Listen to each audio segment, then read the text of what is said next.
गुरुर्ब्रह्मा गुरुर्विष्णू गुरुर्देव महेश्वरा सद्गुरु साक्षात परब्रह्म तस्मै श्री सद्गुरवे नमः। जय जय रघुवीर समर्थ श्रीराम समर्थ।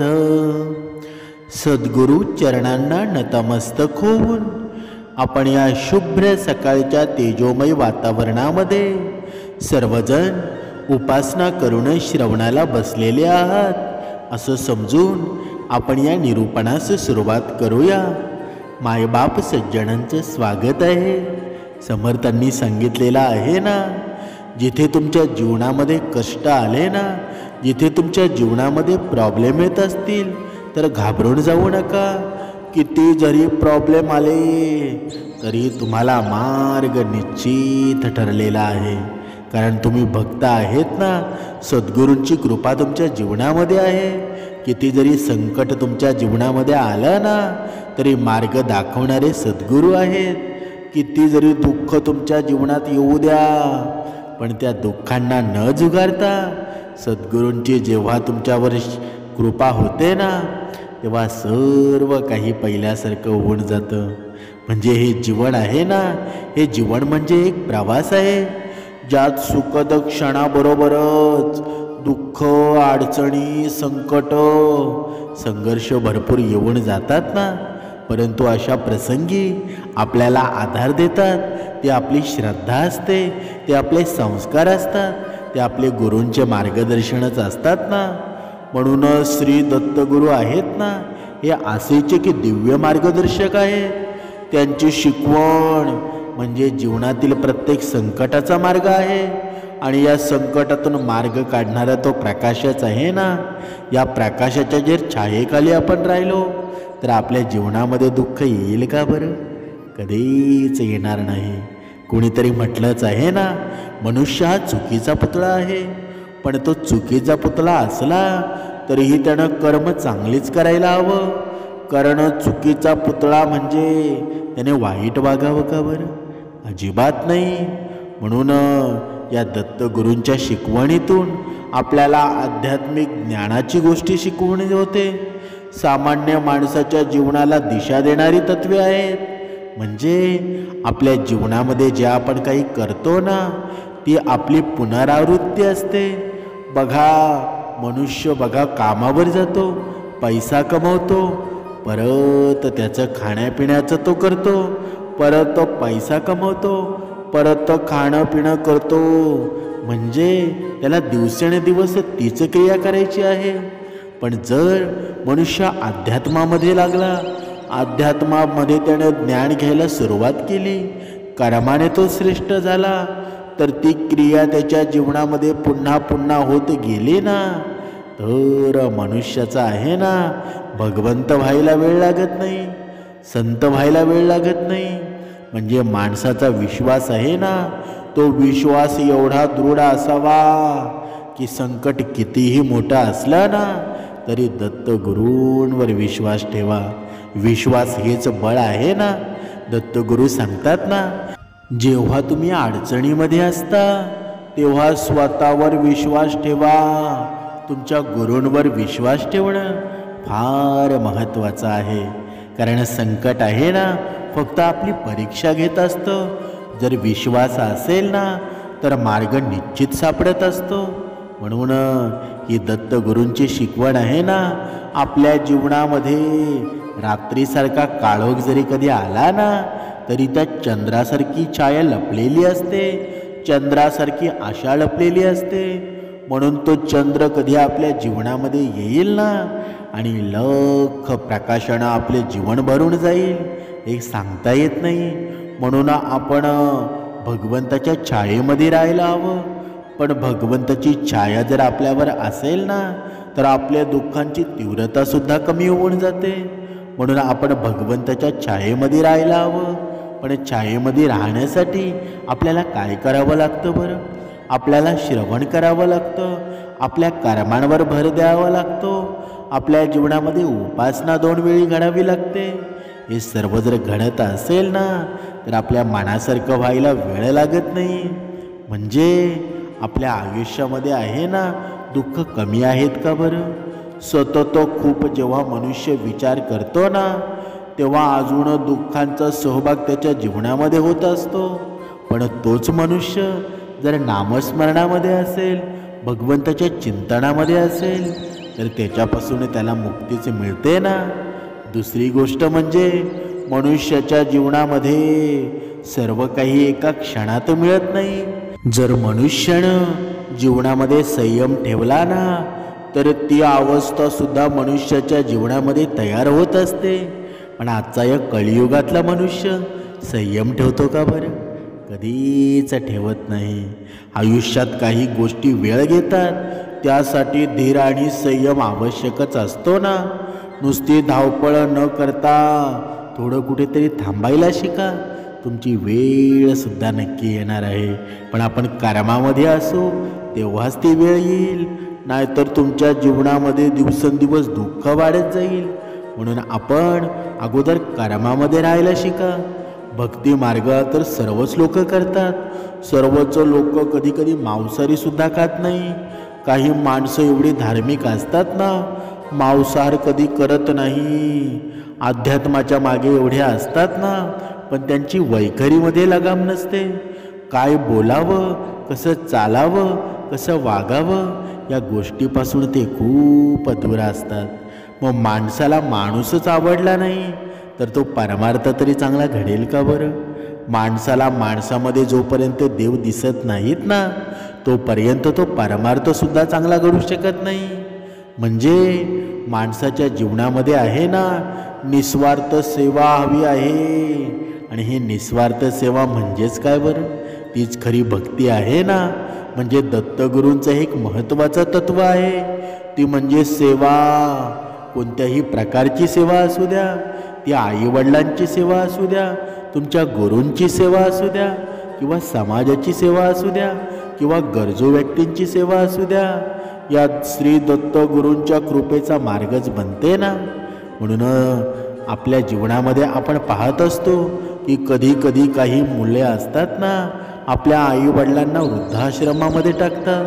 ज्या आईवडिलांनी आपल्याला तळ हाताच्या फोडाप्रमाणे जपलेलं असतं. बघा, तुम्ही विचार करा, तुमच्याकडे पैसा आला म्हणून तुमच्याकडे अक्कल येते. या अक्कल नक्की तुमच्याकडे येते तरी कुठून? पैसा शिकवतो का? हा पैसा म्हणजे अहंकार आहे. माणसाच्या जीवनामध्ये पैसा हा लक्ष्मी स्वरूपाच आहे ना. पण त्या लक्ष्मीला अहंकारामध्ये ठेवायचं की नम्रतेने संयमाने ठेवायचं हे प्रत्येकाचं कार्य आहे. जो अहंकार त्या पैशाला चिकटतो त्याची अधोगतीच होते ना. पण तोच पैसा नम्रपणे संयमाने आपल्या जीवनामध्ये राहतो ना, त्याचं भलंच होऊन जातं ना. म्हणून आपल्या आयुष्यामध्ये आहे ना आपल्या आईवडिलांना कधी त्रास देऊ नका. आपल्या आईवडिलांना दुःख होईल असं कधी वागू नका. कारण जेव्हा तुम्हाला काही वाचता लिहिता येत नव्हतं, तुम्ही काही कमवत नव्हता ना, तुमचं सर्व काही तुमचे आईवडील पाहत होते.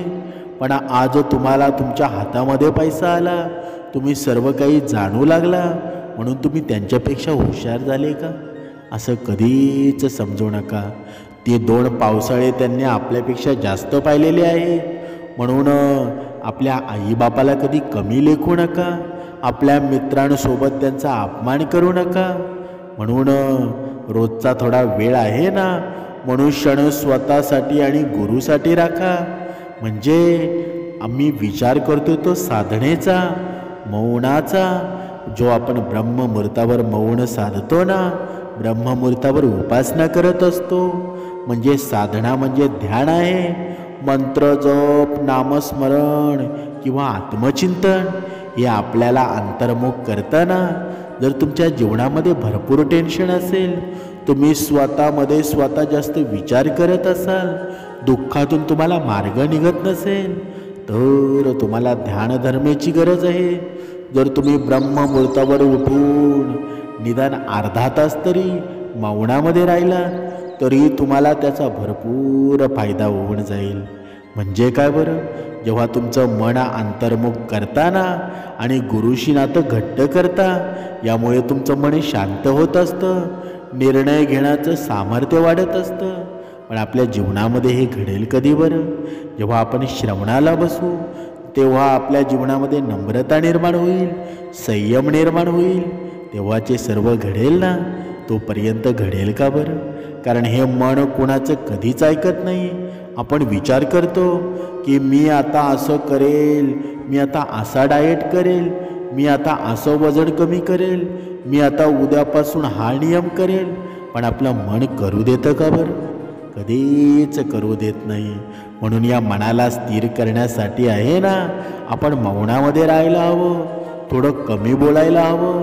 पण आपल्या या शरीरावर आपला ताबा नसतो, मग आपल्या जीवनामध्ये अधोगतीच निर्माण होते ना.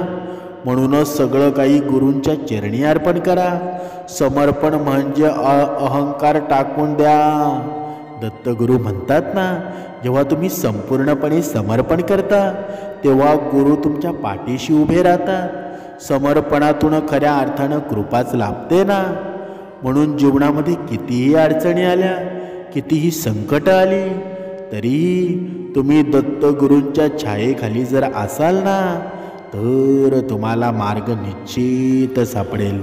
आता इथे हा सुद्धा प्रश्न निर्माण होतो की आपण वाईटाची संगत धरली, पण तो वाईट आहे तो कसा समजावा बरं?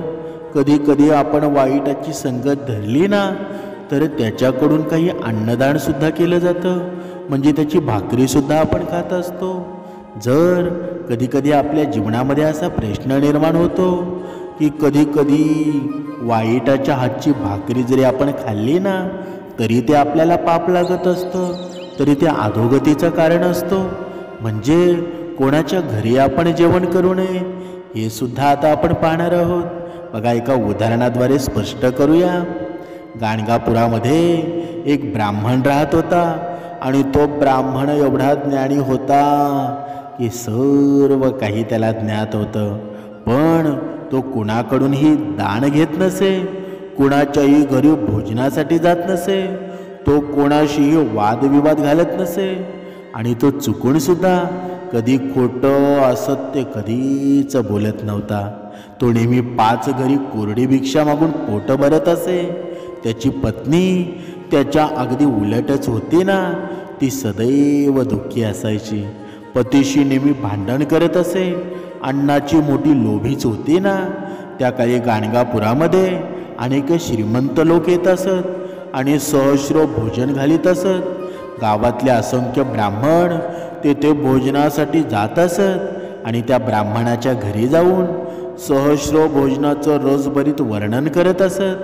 त्या ऐकून तिसरी मनातल्या मनामध्ये म्हणू लागली, माझे नशीबच खोटे आहेत, मला स्वप्नातही असले गोडधोड पदार्थ खायला सुद्धा मिळत नाही. या दरिद्री ब्राह्मणाशी लग्न करून मी मोठी चूक केलेली आहे. केवळ याच्यामुळे मला भोजनाला जाता येत नाही. माझं पूर्वजन्मीचं पाप आहे ना, म्हणूनच मला असं दारिद्र्यामध्ये दिवस काढावे लागत आहेत.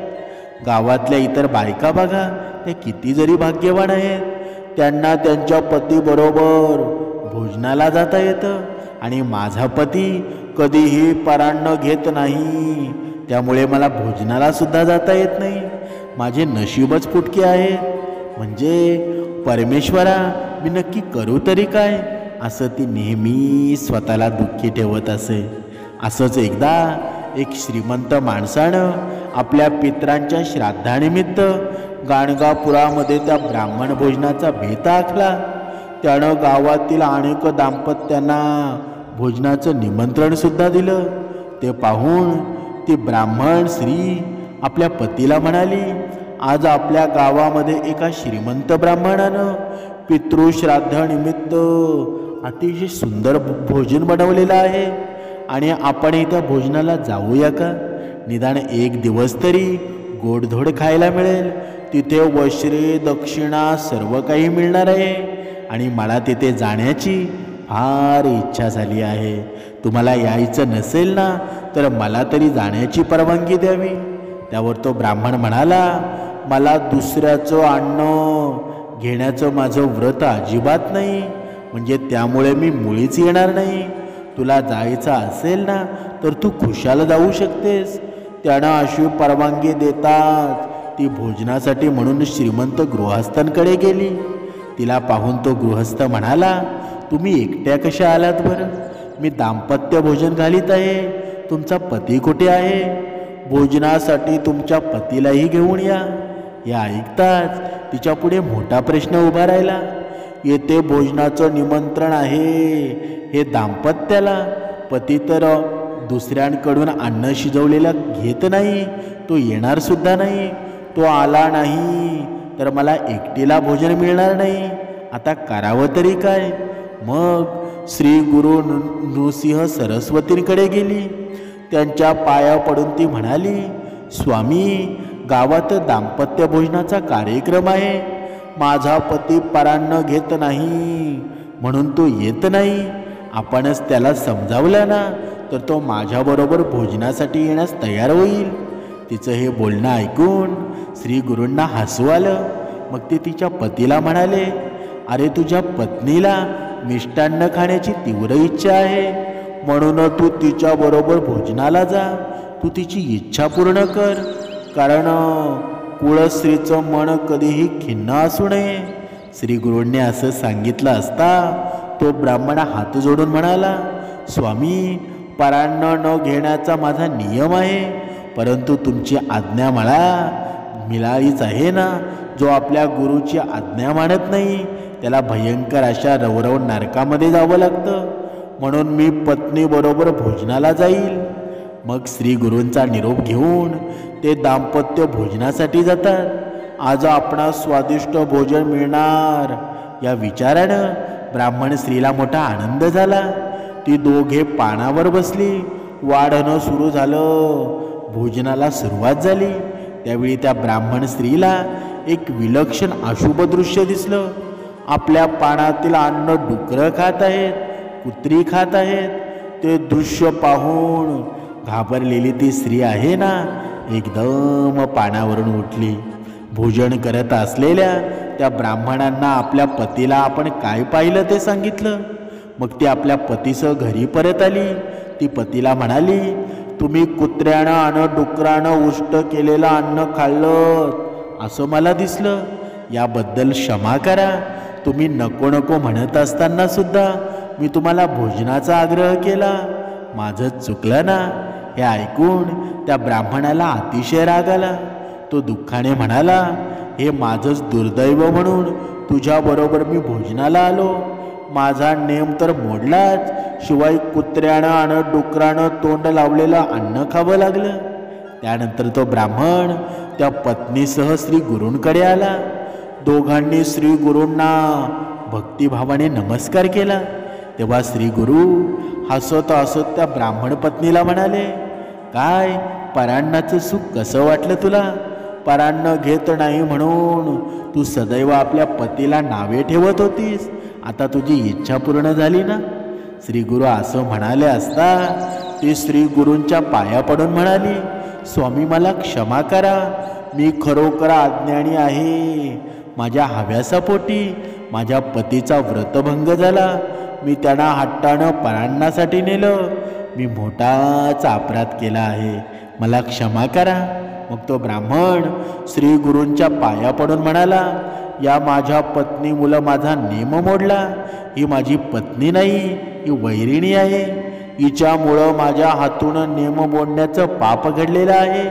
आता मी काय करू बरं? त्यावर श्री गुरु हसून म्हणाले, तू चिंता करू नकोस. तू तुझ्या पत्नीची परान्नाची वासना पुरवलेली आहेस. आता तिचे मन तृप्त झालं. आता तिचं मन तृप्त झालेलं आहे ना. आता ती पुन्हा कधीही परान्नाची इच्छा करणार नाही.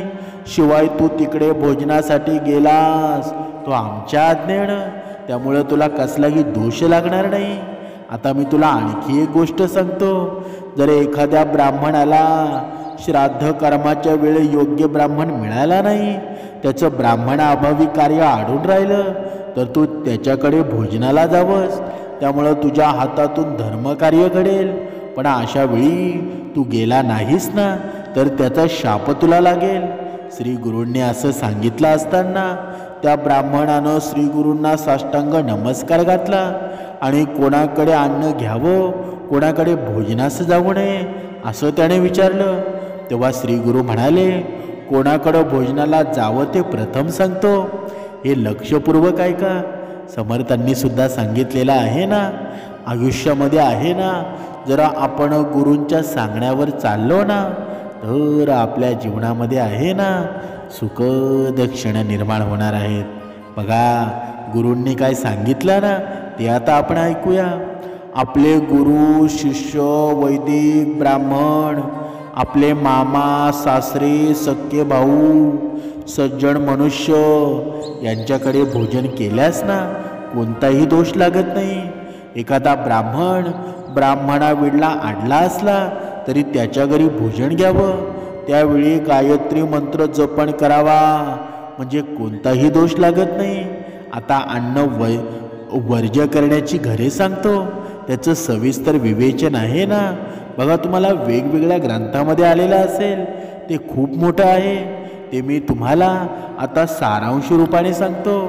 आपल्या आईवडिलांकडून आपली सेवा करून घेणारा, धनलोभी, आपल्या बायका मुलांचे हाळ करणारा, गर्विष्ठ, मल्ला असलेला ब्राह्मण, विनावाद, समाजाने बहिष्कृत केलेला, याचकृतीचा, स्वतःची स्तुती करणारा, परनिंदा करणारा, क्रोधी, पत्नीने टाकलेला, तामसी वृत्तीचा, कंजूस, दुराचारी, ढोंगी, व्याभिचारी, कधीही दानधर्म न करणारा, आपल्या पितरांचे श्राद्ध न करणारा, दांभिकपणे जप करणारा, पैसे घेऊन जप करणारा, दुसऱ्यावर केलेले उपकार बोलून दाखवणारा, व्याजाने पैसे देणारा, विश्वासघातकी, कूळ परंपरा मोडणारा आणि घरच्या अन्नाची निंदा करणारा, परअन्नाची प्रशंसा, अन्नाची निंदा करणारा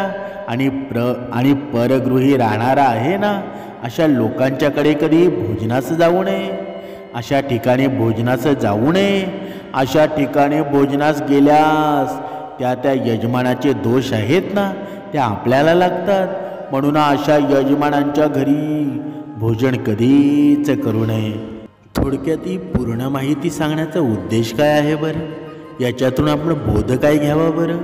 की मनुष्याने आहे ना त्याला माहीत असून तिथे पाप आहे तरीसुद्धा तो पापकर्म करत असेल ना तर त्याच्यासारखा अज्ञानी तोच आहे. त्याच्या जीवनामध्ये दुःख निर्माण होणारच ना. म्हणून आपल्या जीवनामध्ये जेव्हा नकळत पाप घडलं जातं ना तेव्हा ते पाप क्षमा होत असतो. तो आपल्या जीवनामधून वजा होत असतो. पण जाणून बुजून केलेला पाप आहे ना, जाणून बुजून दुसऱ्याला दिलेला टेन्शन आहे, तो तुमच्या जीवनामध्ये पाप निर्माण करत असतो, तुमच्या अधोगतीचं कारण बनत असतो. म्हणून आयुष्यामध्ये तुम्ही पैसा धन कमवला नाही तरी चालेल, पण दुसऱ्याच्या जीवनामध्ये प्रेम निर्माण करणं, दुसऱ्याच्या जीवनात सुख निर्माण करणं हाच खरा धर्म आहे. आणि हा धर्म प्रत्येक माणसानं जपला ना तर खरी भक्ती घडणार आहे. आणि हीच भक्ती भगवंताला आवडते. कर्मानं भक्ती करा, भगवंत भेटल्याशिवाय राहणार नाही. भगवंत तुमच्या भक्तीची वाट पाहत आहे. प्रेमाने वागा, कर्माने राहा. भगवंत कधी भेटेल ना ते सांगता येत नाही. अवधूत चिंतन. श्री गुरुदेव दत्त.